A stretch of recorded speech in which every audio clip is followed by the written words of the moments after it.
Let me take y'all niggas back to my preteen days. What's up, guys? Welcome back to my podcast. I'm Atik, and today I have with me a special guest, Asim Shah. What's up? What's up, guys? What's up, Atik? What's up? You can introduce yourself. Well, guys, I'm Asim Shah, and I met Atik, I think 4-5 years ago, randomly on Facebook. I just saw him all over my feed, and I don't know, one day, like, we ended up in a group chat that I created, and, like, we've just, like, known each other ever since. That's... And like before I was leaving my house, my mom told me, "Where are you going?" I was like, "Atik," and she knows who Atik is. And she asked me, like, "How do you know Atik today?" And I was like, "He's my internet friend," and she just gave me like the most disgusting look. What? Does your mom know me? She knows who you are, but I don't think she knows that we met on the internet. And I think I broke. Oh yeah, wait, bro. You remember I met your dad outside your house the other day? He Yeah. might have told. No. That happened like really long. And bro, that happened like what, February? No, that was those two events are not related. My mom just randomly asked me like, "How do you know Atik?" Oh, alright. Because like my other friends, she knows like through whom I know them. Like either I was studying with you in school or college or Oh shit, yeah. it's like that. So I just told her like, I met you on the internet, and like she just got really horrified. It is a pretty funny story though. We ended up in a group chat where we'd add random people and fuck with them. Yeah, I mean like Those were the simpler days though. I don't know, like we were kids back then, so like the internet was a funny place back then too. Shit, yeah, we've had a couple of nice times. Which is all in the past, man. I'm a changed man now. Yeah, bro. If you don't know, Asim is trying to be bodybuilder. He's gained like quite the muscle in the few months. If you'd seen Asim before this, you could have told the I wouldn't change. say bodybuilding. It's really not my shit. I'm more interested by calisthenics, just like what your body is able to do. It's just like one day like you can't even do a pull-up, and like if you give it a lot of time, like maybe in 6 months you're like able to like vertically hang yourself off a bar with just nothing by your hands. And to think that your body is capable of doing that, if you like train it to do that, that's like crazy. Yeah, calisthenics is really, it's challenging, but it's nice. Every hard thing is challenging. And if you look at it in that perspective, you can even like train your mind to think the way that you want to think, to ignore the same way that when you make your body go through physical stress, and if you make your mind go through like mental stress. Obviously I'm not saying like any type of stress, it needs to be coordinated and calculated, but like even your mind is capable of doing crazy things.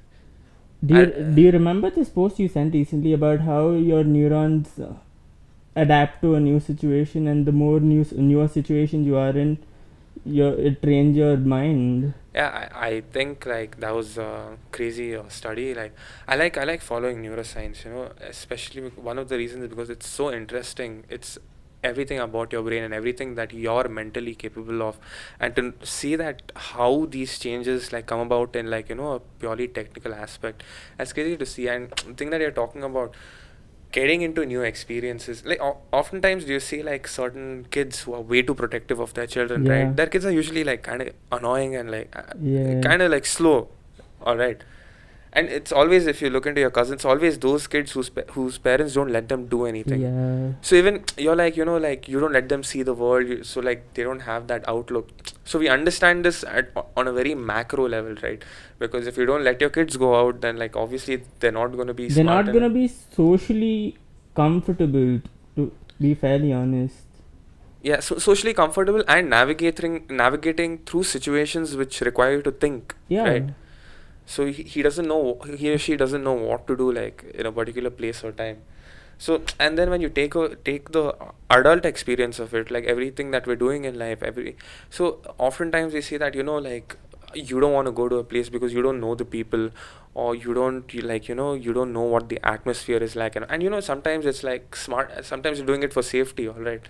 That's a smart thing to do. But if you're like lazy about it and not letting yourself go out, in the sense that like for example, there's my college friends like going out with like 3 of his friends, and Yeah. like he calls me, I'd probably turn down the prospective because like I just want to sit at home, probably watch a TV show or something.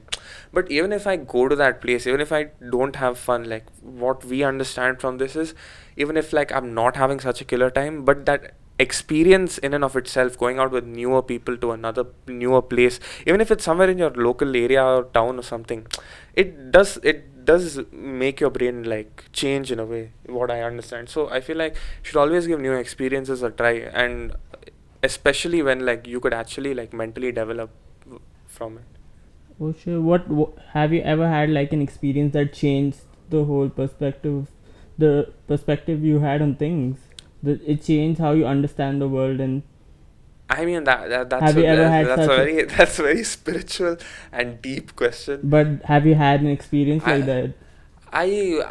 I won't talk about any particular experience, but what what my life has been like. It's like up till eighth grade, I was studying in Bishop Cotton Boys School in Bangalore, right? Yeah. And I was doing like probably the same things. Like it was like coming back to the same house, going to the same school, and then I had a environment shift, and I moved to Kashmir for 2 years. Yeah. All right, due to personal reasons, my family was moving back, and I stayed in Kashmir for 2 years, and now that I feel like had a drastic effect on me, because now I was in a completely new environment. I was speaking to people in Urdu predominantly. Like months would go past by, like I wouldn't speak to anyone in English, because Oh, like fuck. Yeah. I won't feel the need to. And I think that experience, and then again there was the experience of lockdown. I was 6 months in a strict curfew. Like, can you imagine your internet? You were in Kashmir, right? Yeah, During this the was lockdown. during 2016, the Burhanwani lockdown. Oh fuck! What happened then? So basically, they just cut off all the internet, and like the shops were mainly closed, and you can't explain a shutdown to someone who hasn't been in a shutdown. All right, it's like there is a little bit of like freedom. You can like go out like from the behinds of the shop, and like all shutters are closed and stuff. But at the end of the day, it's like everyone's in their house and no one's doing nothing outside. Schools are shut, colleges are shut, banks are shut, shops are shut. There's nothing which is like, there is no going out. And this was, I think, for 6 months at a stretch. And like every 1 week or every 2 weeks you'd have certain days where everything was open, or after 6 o'clock there was stuff like that. But again, this is an experience like which I did not have before, and it probably did a lot to change me. Obviously, like being in that environment, and like no phones, no internet for like 6 months, most of us would like give up. Like just Yeah. imagine COVID but without the internet or the Fuck. calling. Fuck. That sounds very hard, bro.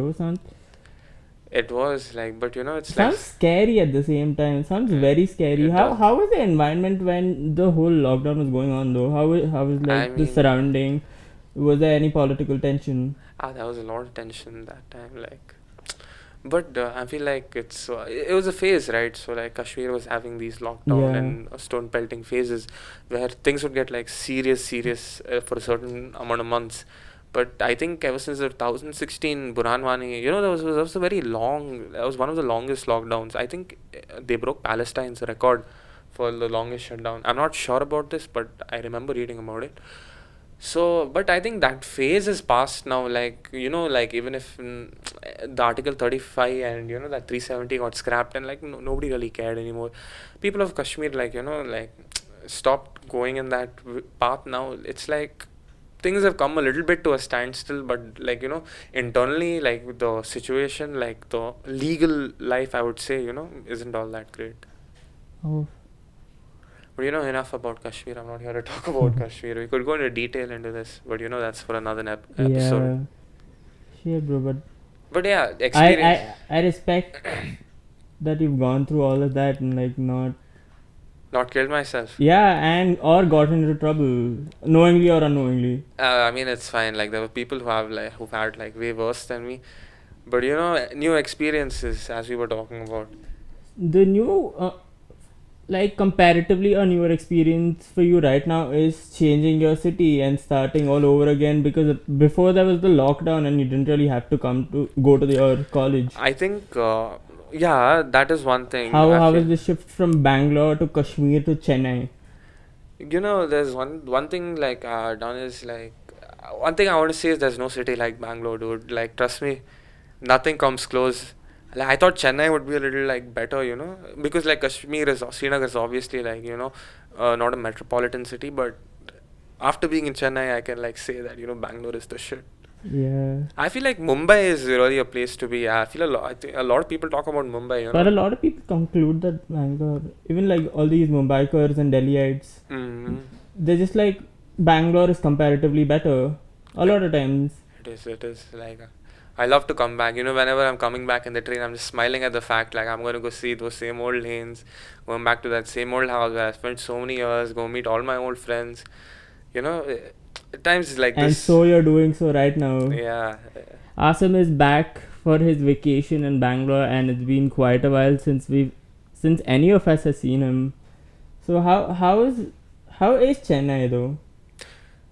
It's sweaty as fuck. Like that's one thing, but it's a very slow going city. I feel, and I feel like there are people who want to like go party and they want to do stuff. Make the city lively, but at the same time when you look, those are the same type of people like like I probably wouldn't want to hang out because I don't know. I just don't get that homely vibe from them. Like Yeah. they just feel a little different. Like something's off about them, and I have a hard time making friends. Okay, like generally speaking, like if someone introduces me to someone, like that's fine by me, but I need like a third person, someone I know. I don't have the ability to myself go up to someone and make conversations or get to know someone. Like I shy away from that, and I proudly accept it. Like it's a part of who I am. Was it hard making friends in Chennai initially? I mean, it still is. It's not like I have a lot of friends there, but like I think I've kind of settled down now. I have actually there's a Kashmiri who lives right like next to me. His name's Rahat.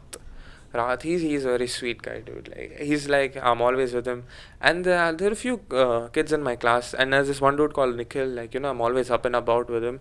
He's a pretty cool dude. Like much respect to him. Like mentally focused. It's just that some people, right? Some people like are overachieving, okay, without putting any effort. Yeah. So he's like one of those guys, and it really marvels me to see how much like he achieves. And it's like I'm learning a lot from him by being around him. And I think in that sense, just this one friendship, I feel like is teaching me a lot. For those who don't know, Asim is studying in the third best college in India right now. Third or second? Third best commerce college. Third best commerce college, bro. It's still the third best in like the entire country, bro. It's Loyola. Yeah, but like it's still shit. It still is. I mean, like the college. It's an all boys college, Yeah, predominantly, but there are a few courses which are co-ed. How does it feel to go through one of the most important years of your life in an all boys college? I feel like it's fucking great. Is it really though? It is like With no one to like probably interact with in the way you want to interact with.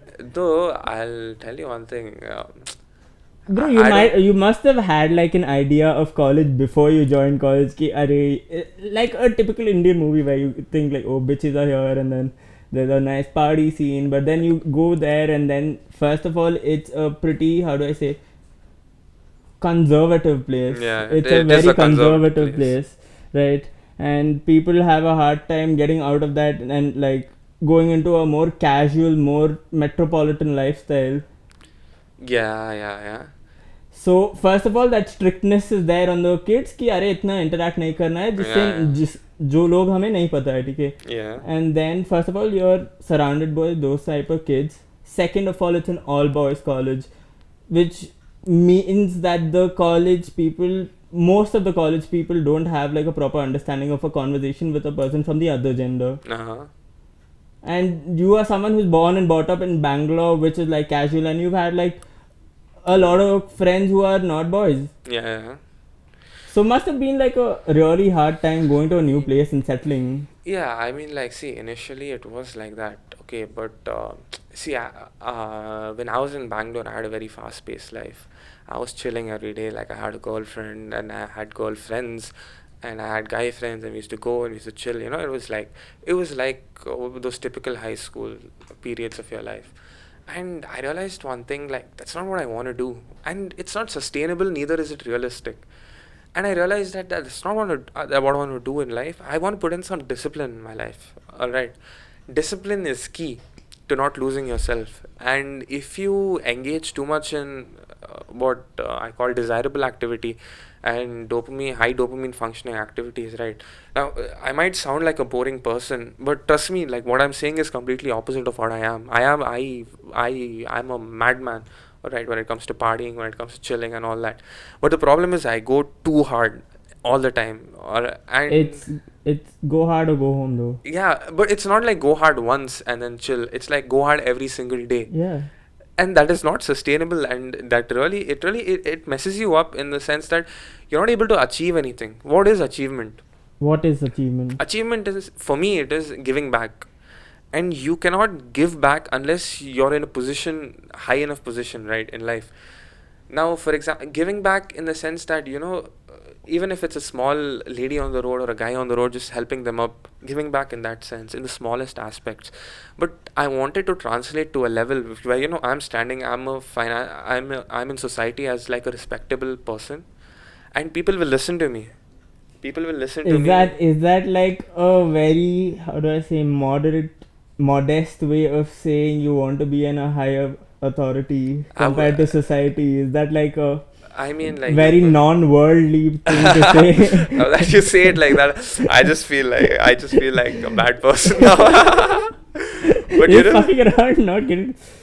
I don't know. Like, maybe it's the power dynamic that I'm You craving. just don't want to sound cocky by subconsciously. saying I want to be like a... Yeah, I mean, you could say that. But coming back to your question about people, right? About girls.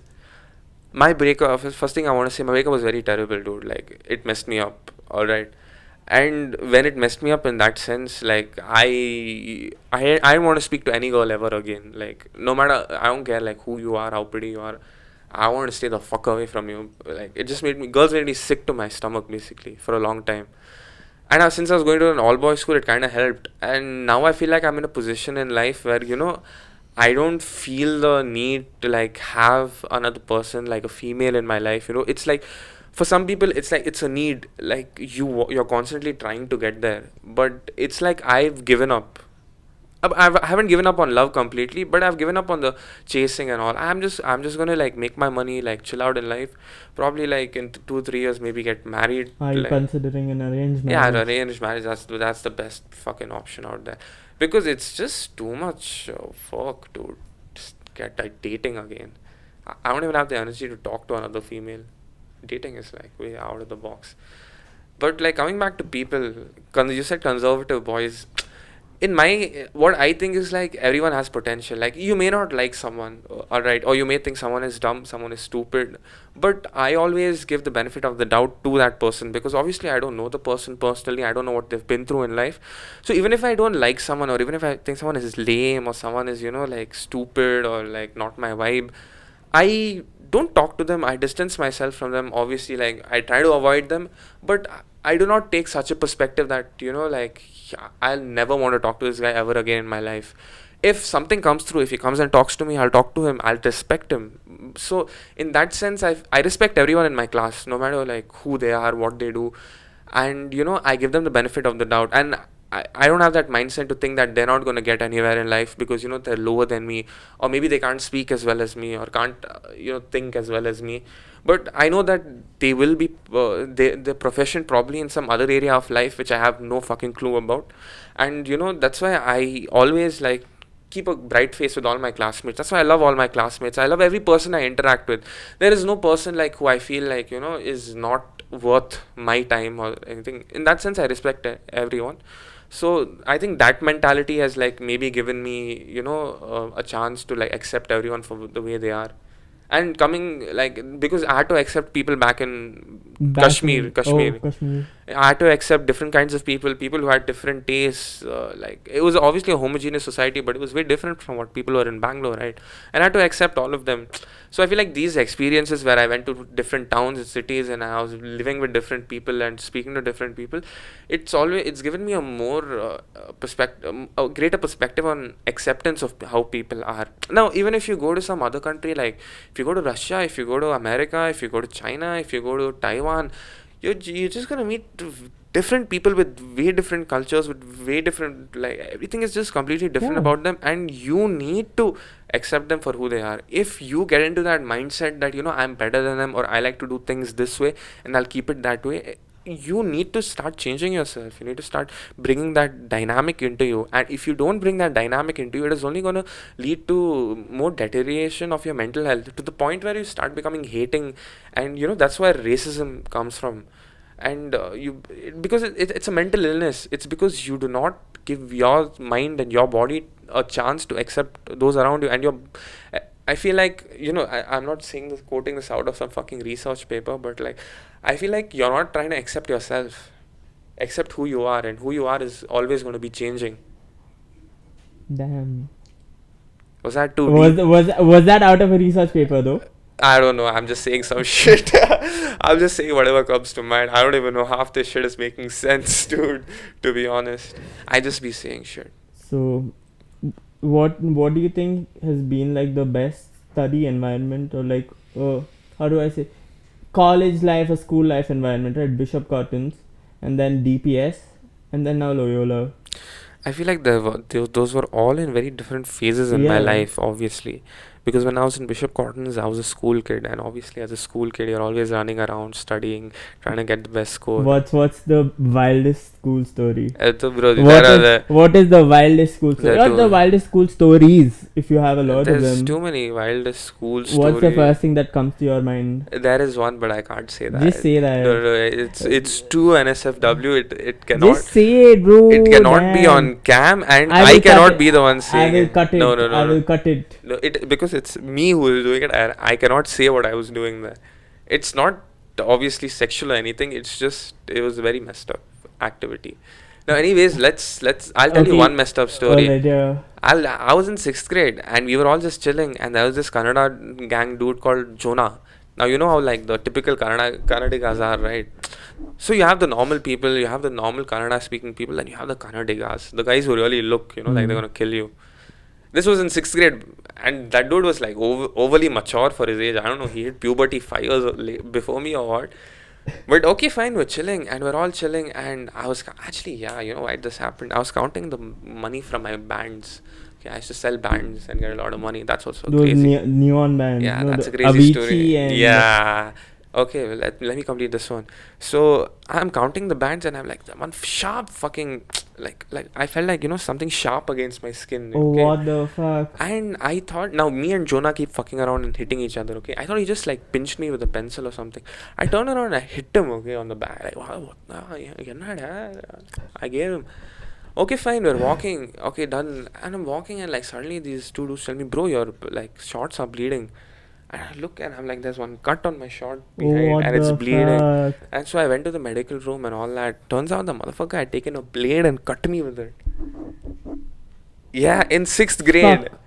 In 6th grade. Yeah, and like, I didn't know what the fuck to do. Like, I'm bloody 12 years old. Like, I don't know, I've just been like what, halfway stabbed? Did your parents get involved? Yeah, in this? no, my parents came to college and all, but my dad's not the type of guy to like. School, no? Yeah, my dad's not the type of guy to pull a like. And me and Jonah were like cool, like we were cool, like we used to like we were cool with each other. So I didn't feel like snitching on him either. So now I was like, you know what, it keeps happening in school. And my dad was also like, okay, you know what, fuck it. And we just like didn't like Oh, complain or fuck. anything. But like, did the authorities get to know? I mean, the coordinator did know, but even the coordinator was like, didn't like, he was like, what the fuck, like, why you guys want to simply make an issue? Even my dad was like, yeah, even I was like, you know what, like, fuck it. So we all just shook hands on it and fucked off. There's something about Bishop Cottons and Yeah. Yeah, I mean, it's Bishop Cotton's, bro. You gotta expect the worst. I don't know, like, how it is now. Do you remember? You don't know about how it is now. Do you not remember the Bishop Cotton's girls fight? Bro, don't remind me of that shit. That was messed up. Oh my god. Oh I went fuck, bro! She got a base. They were 2 baseball bats, bro. Bro, I posted that on Twitter, and my tweet came on the Hindustan Times. Yeah, fuck. Yours and even Taha's was there. Yeah. Even Taha's post was there. Even Adnan's got. It was like my tweet was, does anyone know what's fucking happening in Bangalore? And Taha posted the video under my tweet, and that shit just fucking blew up. I think that is where like we introduced. I think we were the ones who introduced the video to Twitter. I don't think it was there on Twitter before that. Shit. Yeah, that was crazy word. Going viral over things like that. Asim is also like a really famous person on Twitter. Bro, I have like 200. He's like followers. Indian Con. What the fuck? That's a fucking stretch. I don't be outing me out like that. I'm anonymous on Twitter. You can't see me. Anonymous till he comes and bullies you and then acts like a fucking menace. So, I got suspended. I didn't get suspended, but I think I got shadow banned. Yeah, bro. Fuck. Yeah. What do you think about all of these false moral high ground people who will offend anyone, will get but will also get offended and make a big scene out of it? I feel like their brain is too tiny to comprehend other opinions. When they post like the shittiest of stuff and they have like a certain audience, and they have such a fragile ego that when you tell something against them, they get offended. I feel like people should stop moral policing. Moral policing is a very bad thing that's been Because, see, I will not let myself be moral policed by anyone but a Muslim. Even if it's not a practicing Muslim, I will not, because those are my morals. And now, if you take morals and start making up your own morals, and then you're mad because someone else is not following your morals, and you're cool with someone who you're sharing morals with, I feel like that is that when you think of it in a like logical perspective, that is fine. But then it creates a lot of discrepancies, and you're like, what morals are right anymore? What morals are wrong? And you start fragmenting into small groups. So I feel like, first of all, I feel like no moral, but your morals should come from religion, all right? Because I believe in God, and I believe that humans are not like capable to create their own law. So God needs to make the law for you, because He knows what you're capable of and what you're not. Yeah. And so that's why there's this moral policing and all. I feel like it's just like some bullshit. If like someone just tries to moral police me, I don't argue with them, nor do I try to like put them down or anything. It's arguments are a waste of time. I realized this very early on Twitter, because some people will argue the fuck out of you, dude. They'll fucking sit there, and you'll just be standing in one place in your kitchen on your phone, and you're like, yeah, just for 3 hours straight. And trust me, Have you ever fallen into like a proper Twitter too argument? many times. Fuck. That's where I realized that it's pointless to argue with people. If you're not gonna accept their perspective, and they're not gonna accept, and you know that they're not gonna accept your perspective, there's no use in engaging in any type of conversation. You can just shut the fuck up, let them say what they want, smile at them, say, "Oh, thanks, it was nice hearing that," and fuck off.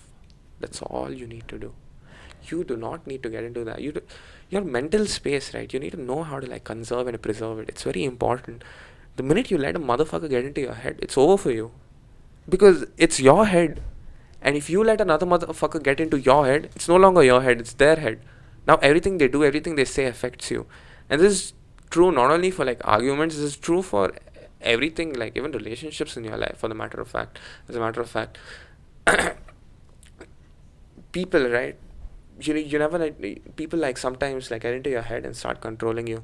So you need to be mentally strong, and you need to be mentally aware of like when that's happening, and you need to hold your own ground, have your own thoughts, have your own perspectives, have your own Yeah, no two people have the same perspective on anything, right? Everything, like their upbringing, their whole relationship, their whole experiences affect their whole perspective. So yeah, everyone has their own individuality. yeah. Individuality is crazy. Individuality Is like a very interesting concept when you actually delve into it. Like every person has their own individuality, and even though you might say, oh, I thought of the same thing, you might not have thought of the same thing exactly. You might have thought of something very similar, because no two people can have the same thoughts. It might be similar but never the same. individuality is crazy, because I've met such interesting people. Not interesting in the sense, like the kind of work they do, like the kind of hobbies, but just the way they live their life on their day-to-day basis, and the diversity in that, right?